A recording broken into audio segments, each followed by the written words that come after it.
Hey everyone, Rob here. I got another interesting book to look at today. X-Men number 251. This video, the main thing that stands out to me that I want to call attention to, that's the most important thing to me in my childhood and my comic reading history, is the power of a cover. The right image, the right artist, the right eye-catching visual. That right there, this is one of the things that got me interested in reading X-Men comic books. Is just this cover. I mean, just look at that. I mean, for me, it stands out. The coloring with the kind of cool colors in the back, and then this great highlight on the X cross, and then the highlights on this is Wolverine. You see that, and as far as I'm concerned, you got to pick that up and you got to know. And this makes me kind of go back in my memory and try to remember what my initial kind of introductions to these characters were. And I actually struggle to put together an exact timeline. I presume it's similar to with everyone else. Like, you know things from your childhood, especially when you're really young. But sometimes you have a hard time putting which one actually came first. Did I see this first or did I see that first?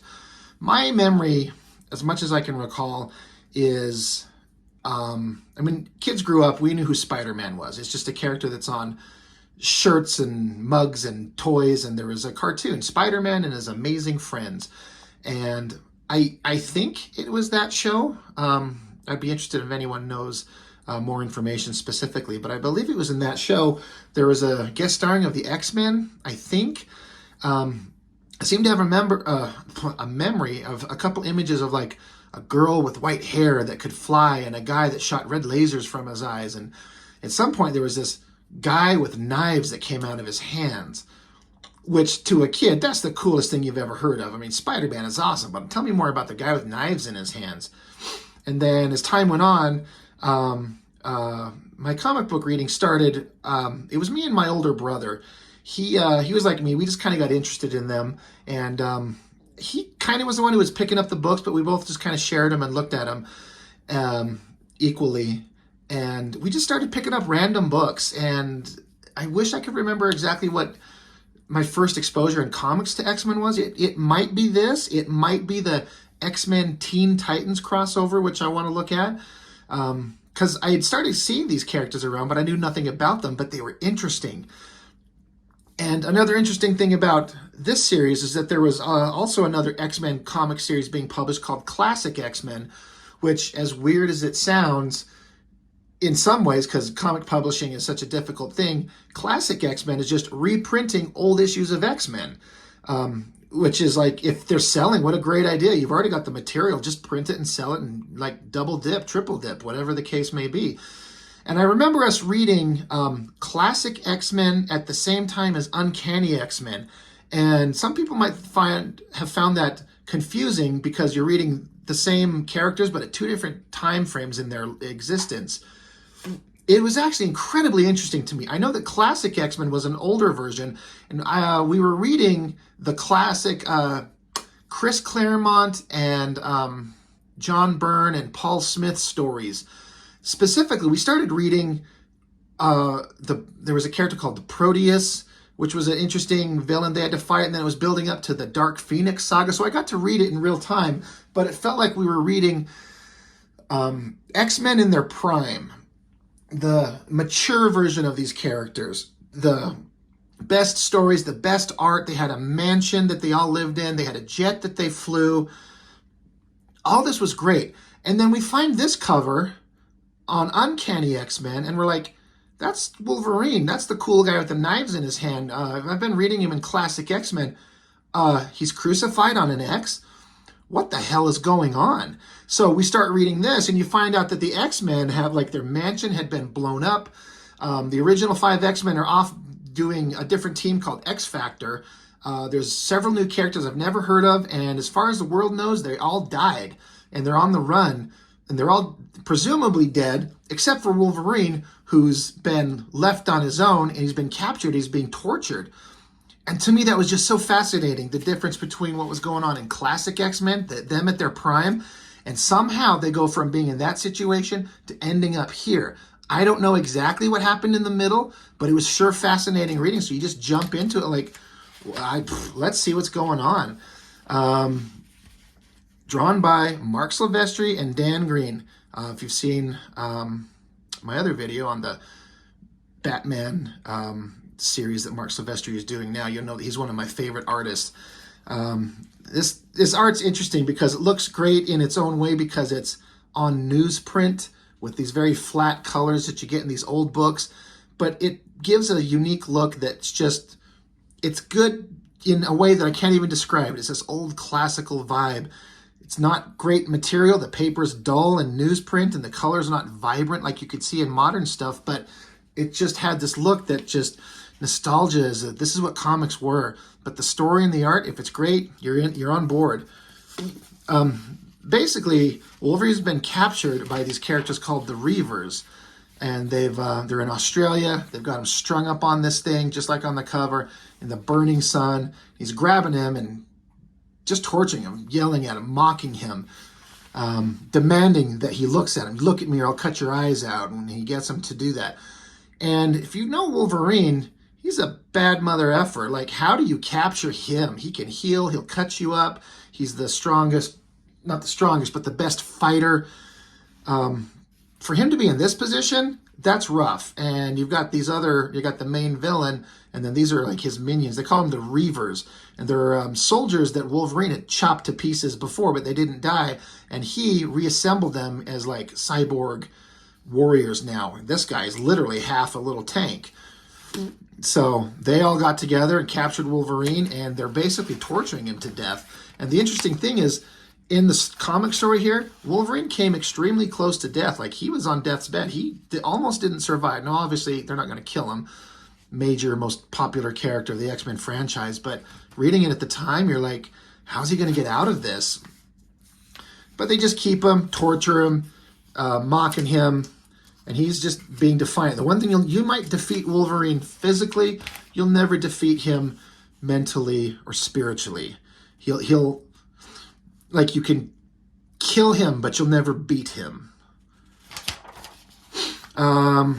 So the story goes on. I'm not going to bother trying to tell too much of the story.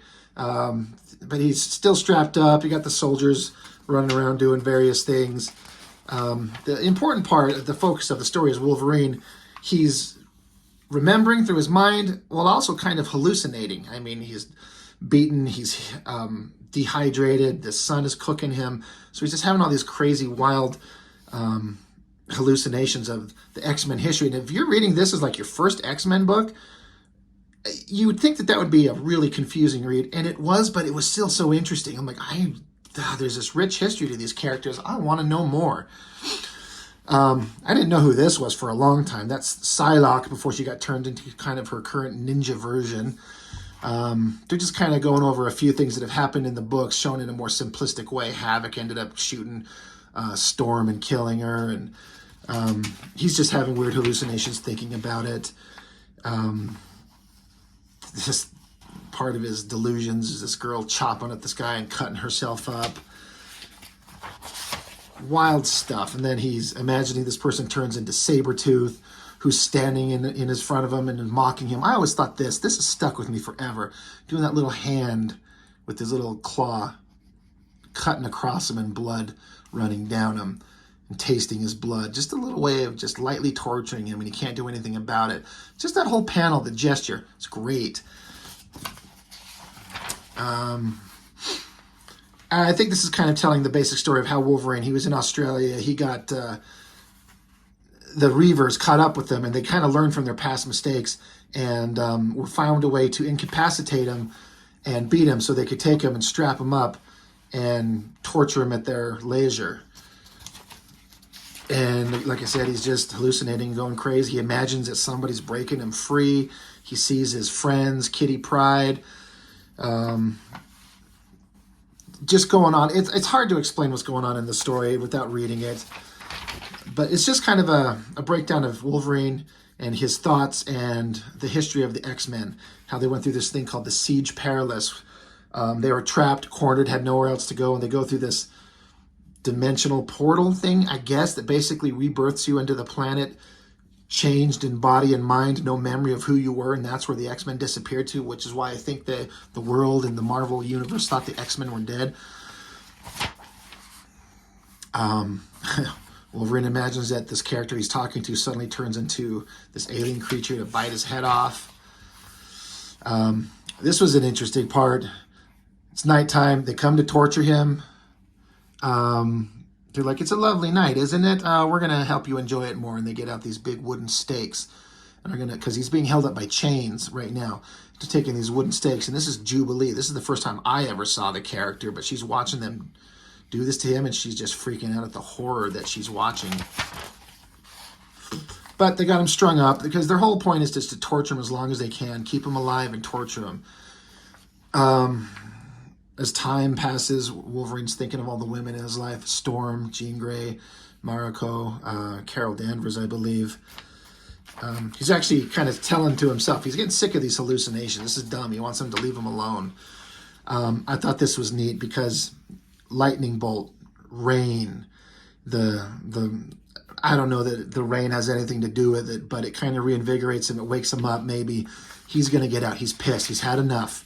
He's decided he's going to die or he's going to get away. It doesn't matter. One or the other is going to happen. So, and Jubilee's watching him in the distance, and she's just freaking out. She's like, I should go help him, but I don't even know him. And he's pissed. I love the text. I want to scream. That's good. I give it all the voice I've got left. Who's to hear through all the thunder? And that's a great panel. Pops himself free. He's going to get off. Rips out one of those, his hand free from the stake. He's still strung up by one. Pops it out. This is a great drawing. That's a great drawing. Gets his ankles out, screaming, lightning bolts. He gets dropped to the ground. And Jubilee, she doesn't have any idea that Wolverine knows that he's there. But he's like, so kid, you going to give a fella a hand or what? And that's how the book ends. And Wolverine and Jubilee go off on some adventures for several books that were actually really entertaining. But all that being said, you know, X-Men's got a long history of having very convoluted storylines that are kind of impenetrable in a way. But I don't know, they were just so interesting.